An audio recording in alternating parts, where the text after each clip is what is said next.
Hey there, and welcome to another Health Essentials podcast. I'm John Horton, your host. Playgrounds are magnetic when it comes to attracting children. Kiddos just can't stay away from those swings and slides and climbing walls. But as fun as playgrounds may be, they're also the source of many boo-boos. Playground injuries send more than 200,000 kids a year to U.S. emergency rooms. That's an average of one visit every 2.5 minutes. So what should you do when a child gets hurt while playing hard? That's what we're going to talk about today with pediatrician Lisa Diard, one of our go-to experts at Cleveland Clinic when it comes to taking care of kids. We're going to cover first aid tips for 12 common playground injuries. It's best we get moving too. Judging by those injury stats, someone should be needing medical attention any second now.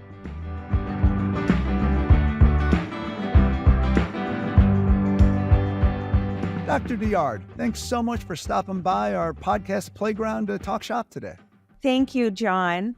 So I have to say the numbers involving playground injuries are pretty staggering. It kind of makes me realize why my household went through so many Band-Aids while the kids were growing up. You're right. With active, curious children, the freedom of a playground on a beautiful day presents a lot of bumps, bruises, scrapes.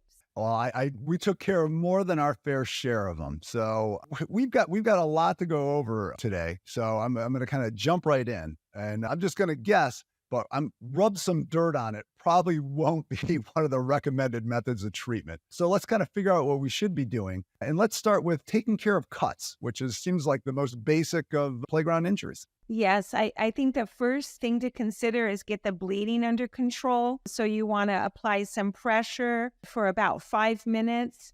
When the bleeding stopped, rinse it well with warm soapy water. And really we want to do that for as long as 5 minutes. And then you can cover it with a little bit of antibiotic ointment and a Band-Aid or a gauze. What do you do if it's more serious? Obviously, there's those little scrapes that you get, but if it's something that seems like a deep cut or a big one, like how do you know when there should be stitches or there's something more going on? Well, if you can't stop the bleeding, obviously we need to seek medical care.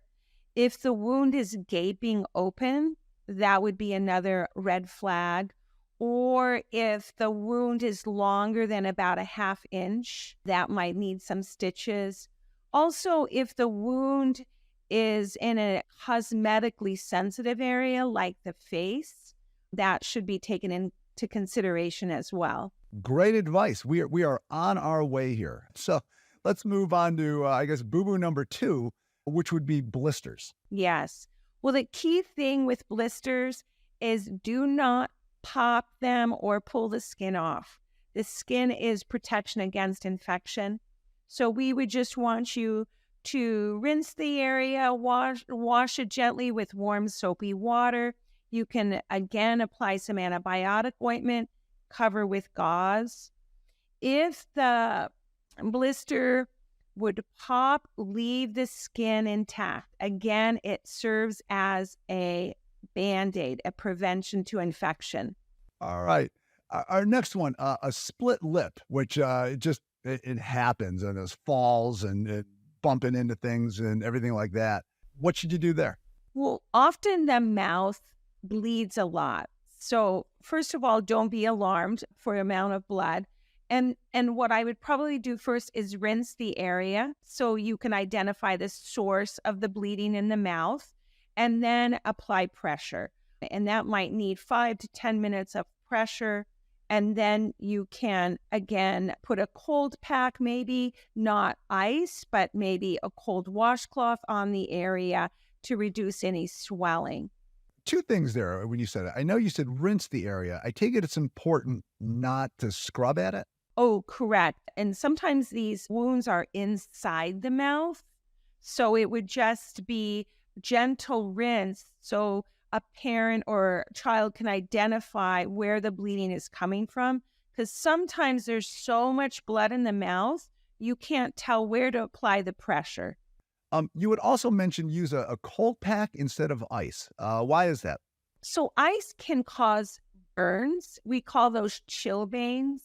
So we tend not to want to create burns when we're trying to fix a problem. So, even if you have a baggie and you put ice in it, we would want you to wrap that in a towel. So it's just more of a cold pack, but not an ice on the wound. With all this info, I feel like I'm going to be a paramedic by the time we're done. Let's move on to that childhood injury that everyone thinks of, the black eye. I'm guessing you're not going to start with put a stake on it. No, absolutely not. But, again, that is a cold compress. So maybe a cold washcloth held on the eye, and you can take it off for 20 minutes, on for 20 minutes, several times throughout the day. There are some red flags with black eyes when we would worry about something more and we would want the parent to seek medical attention. If both eyes became bruised, if the child had a bloody nose with the black eye, if there was any bleeding in the white of the eye or the colored part of the eye, or vision changes or severe pain in the eye. All good things to go see the doctor for. You had mentioned put a cold wet rag on your eye. Should you avoid using the kind of those chemical freeze packs too? Oh, absolutely. The skin around the eye is very sensitive and very thin, and those chemical ice packs can burn. Oh, wow. Man, you don't even think of all the little things that can happen. You just have these natural items you go grab, and it sounds like there's reason to hold off a little bit. Let's move on to friction burns, which I think all of us got in climbing ropes in gym class or coming down trees. What should you do with that? Yeah, wash them well with some lukewarm soapy water. Again, you can put a little bit of antibiotic ointment and cover them. What should you ice a friction burn? No, again, ice can make a burn worse. Ice can burn, so we recommend lukewarm water. Okay, I got to tell you right now, I'm amazed my kids made it through childhood. This is too late for me, but hopefully it'll help other people. Now we're going to get to one that I know people are squeamish about, and this would be if you're dealing with a broken bone. First of all, how might you know it's broken, other than the obvious if something's sticking out? Right.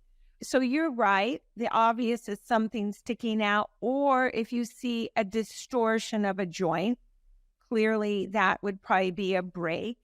But also I think the level of pain, so severe pain, whether the injured area is in motion or at rest, constant pain, or if you heard a crack during the injury, that might suggest a break.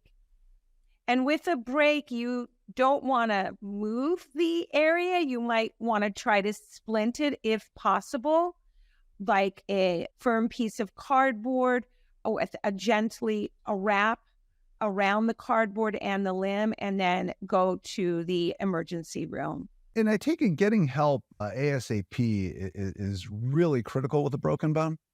Absolutely. Yes. Why? Is it something where if you don't get in right away, do you run the risk of if it not healing quite right or being off? Yes. Poor healing, continued pain. There sometimes can be an introduction of infection if there's damage to the skin around the bone. Okay. Now let's move on to kind of the cousin of broken bones, which I guess is a sprain. And it's kind of, I always feel like when you had something really bad, it was either a break or a sprain. First of all, how do you tell the difference? So a sprain is usually around a joint. A person might be in pain when they're moving the area of concern, but at rest, typically not as much pain. Usually with a break, it's tender over a bone. With a sprain, the tenderness might be around a joint, but not over a bone. And sometimes with a sprain, a child or parent might relate that they heard a pop. For treatment then, when they come limping in after something happens, what should you immediately do? So the best thing to do, we use a mnemonic called RICE. That is rest, ice, compression, and elevation. And again, the ice would be wrapped in a cloth because we don't want to put ice right on the skin because, again, it can cause burns. And we would do compression maybe with a ACE wrap, but not too tight. I always tell my patients you've got to have pink toes and pink fingers. Otherwise, the wrap is too tight. It's bad if they go purple. Yes, very bad. All right. The next topic here is head injuries, which I feel like is something that's been talked about more and more as we've learned more about the seriousness of concussions, especially in youth sports and just kids playing in general. What are the signs of trouble that would indicate a child had a concussion? Sure. So confused or dazed. So if the child bumps their head, gets up, starts playing, but then seems confused, dazed, maybe wobbly gait, complains of headache or any nausea or vomiting or changing vision. Those are some red flags. Also, if the child seems fine, especially for the little ones, if they fall more than 3 feet. So if they're climbing at the playground and they fall more than 3 feet to the ground, regardless of how they're acting, we would want the child to be seen and examined. Any loss of consciousness also is important. Should you keep somebody awake? I know that was always the thing you heard. Like if you got hit in the head, you needed to stay up and not, if you feel like napping, that was a bad sign. No, you don't need to keep the child awake, but if they are sleepy, that's unusual. That would suggest a concussion and you would need to take them to the hospital. But on your way to the hospital, you do not have to keep them awake. In fact, it's been shown that rest is good for concussions, allows the brain to heal. Great information. Let's go on now to splinters, which I know I had more than my fair share of growing up. What tips do you have for removing those? Sure. So if there are small, painless splinters in the superficial skin, you can leave those alone because through the natural shedding of the skin, those will work their way out on their own. If they're small but painful little splinters that you commonly see from fiberglass or stinging nettle plants, you can try removing those with masking tape. Just tape the area, lift the tape up, and often those are pulled right out. But for the deeper, more painful, larger splinters, I would recommend using tweezers.